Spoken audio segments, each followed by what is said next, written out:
चल चल चल चल चल निघ. कुठल्या मुहूर्तावर लगीन केलं तुझ्या बापानं माझ्यासोबत कोणास ठाऊक. शहाणपण करत वाटोळ झालं माझ्या आयुष्याचं. चल निघ माहेरी निघ. चाललेस कुठं? हे पर्स घेऊन कुठं चाललेस? तुझ्या बापानं आणलाय पर्स, माझ्या पैशानं आणला. चल निघ. काय झालं ताई? कोण होता त्यो?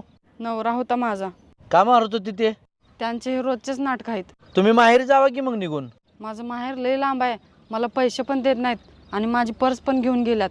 माझ्याकडे 2,500-3,000 रुपये आहेत, हे घ्या आणि माहेरी जावा. आणि तुमचा ॲड्रेस सांगा, तुम्हाला गाडी बुक करून देतो. धन्यवाद हा दादा. आणि ताई गाडी येईपर्यंत मी इथंच थांबतो. हा हो ताई, गाडी आली बघा. हो आलो का? या लवकर. आली का गाडी? चल चल बस लवकर बस. अरे शोभतंय का ताई तुम्हाला असलं?